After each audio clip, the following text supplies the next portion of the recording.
High, welcome to Kumaran TNPSC. இப்போ நம்ம government of India act 1858ஓட ரீசனிங் கொஷின்ஸ்லாம் பார்க்கலாம். ஒரு 10 கொஷின் டிஸ்கஸ் பண்ணலாம். கவர்மெண்ட் ஆஃப் இந்தியா ஆக்ட் 1858 வந்து ஈஸ்ட் இந்தியா கம்பெனி ரூலை வந்து அபாலிஷ் பண்ணாங்களா? ரீசன் என்ன? த சிப்பாய் மியூட்டினி ஆஃப் 1857 வந்து ஈஸ்ட் இந்தியா கம்பெனியோட அட்மினிஸ்ட்ரேஷனோட இன்எஃபிஷியன்சியை கொண்டு வந்ததா அப்படின்னு கேட்குறாங்க. இதுக்கு ஆன்சர் என்னன்னா A. Both A and R R true, R is the correct explanation.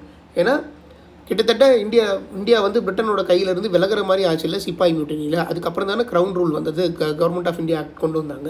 அதனால் both A and R R true and R is the correct explanation of A. The government of India act 1858 centralise the administration of India. The act created the office of secretary of state of India in London அப்படின்னு கேட்குறாங்க. இதுக்கும் ஆமாம். இதுக்கப்புறம் வைஸ்ராய்னு ஒன்று create பண்ணி secretary of state ஒன்று create பண்ணி எல்லா அட்மினிஸ்ட்ரேஷனையும் அவங்க கீழே கொண்டு வர ஆரம்பித்தாங்க. அதனால் இது கரெக்டு தான். இந்த ஆக்ட் தான் வந்து செக்ரட்டரி ஆஃப் ஸ்டேட் கொண்டு வந்ததுன்னா ஆமாம் இதுதான் கொண்டு வந்தது அப்படின்னு அர்த்தம். சரி, government of India act 1858 introduce system of representative government in India. The act transferred the administration of India from crown rule to the Indian populace அப்படின்னு கேட்குறாங்க. அதாவது 1858 தான் வந்து ரெப்ரஸன்டேட்டிவ் கவர்மெண்ட் கொண்டு வந்ததா, நமக்கான அதிகாரத்தை கொண்டு வந்துச்சா அப்படின்னு கேட்குறாங்க. இது கிடையாது. இந்த ஆக்ட் வந்து இந்தியாவோட அட்மினிஸ்ட்ரேஷனை பிரிட்டன் க்ரௌனில் இருந்து இந்தியன் மக்கள்கிட்டே கொடுத்ததான்னு கேட்டால் இதுவும் கிடையாது. So both A and R R false. Okay. The government of India Act 1858 வந்து end of dual governance of India. The act removed bow of control and court of directors அப்படின்னு கேட்டால் ஆமாம். Okay, இதுக்கு வந்து ஏ தான். இங்கே தான் வந்து நம்ம வந்து டபுள் கவர்மெண்ட்டை வந்து அபாலிஷ் பண்ணாங்க. என்னென்னா த போர்ட் ஆஃப் கண்ட்ரோல் அந்த கோர்ட் ஆஃப் டைரக்டர்ஸ் இது ரெண்டையுமே அபாலிஷ் பண்ணாங்க. இது எங்கே உருவாக்கப்பட்டது அப்படின்னு கேட்டால் பிட்ஸ் இந்தியா ஆக்டில் உருவாக்கப்பட்டது 1784. அதை வந்து 1858 வந்து அழிச்சிட்டு தான் செக்ரட்டரி ஆஃப் ஸ்டேட்டும் வைஸ்ராயும் கொண்டு வராங்க. இந்த ஆக்ட் வந்து direct accountability of Indian administration to British parliament கொண்டு வந்ததா? இந்த கவர்னர் ஜெனரல் வந்து directly subordinate to the secretary of state of இந்தியாவா அப்படின்னு கேட்குறாங்க.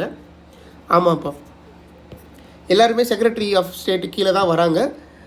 அவர் தான் வந்து அட்மினிஸ்ட்ரேஷன் கண்ட்ரோல் பண்ணிக்கிறாரு. அவருக்கு மேலே வைஸ்ராய் மட்டும்தான் இருக்காங்க. மீதி இருக்க கவர்னர் ஜெனரலாக செக்ரட்டரி ஆஃப் ஸ்டேட்டு கீழே தான் பண்ணுறாங்க. இந்த ஆக்ட் தான் வந்து டைரக்ட் அக்கௌண்டபிலிட்டி பிரிட்டிஷ் பார்லிமெண்ட்டுக்கு டைரக்ட் அக்கௌண்டபிலிட்டி கொண்டு வந்தது.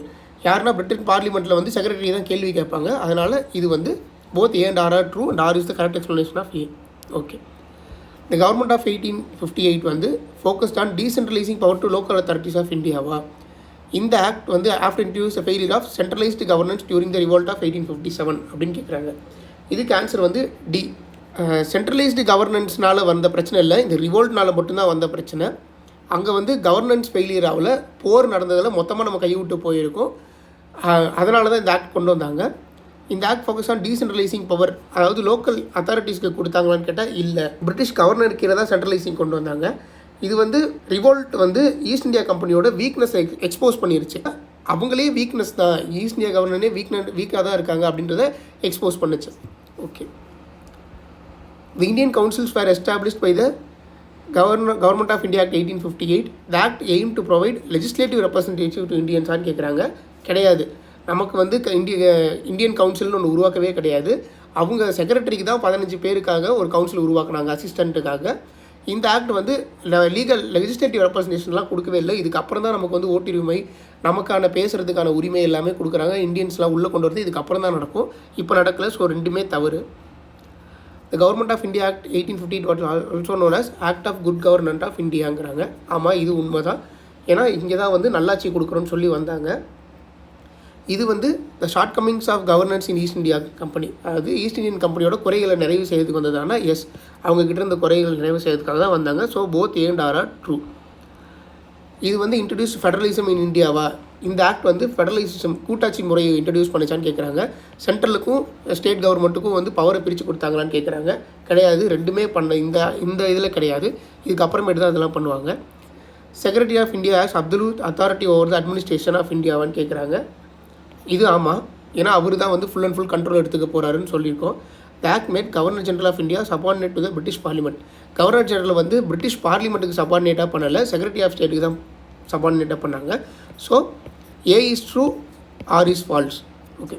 இந்த மாதிரி அடுத்து வர ஒவ்வொரு டாப்பிக்குமே நம்ம வந்து ரீசனிங் கொஷின்ஸ் பார்க்கலாம். அப்போ தான் நம்ம வந்து எக்ஸாமில் ஈஸியாக எழுத முடியும். நெக்ஸ்ட் வீடியோவில் பார்க்கலாம்.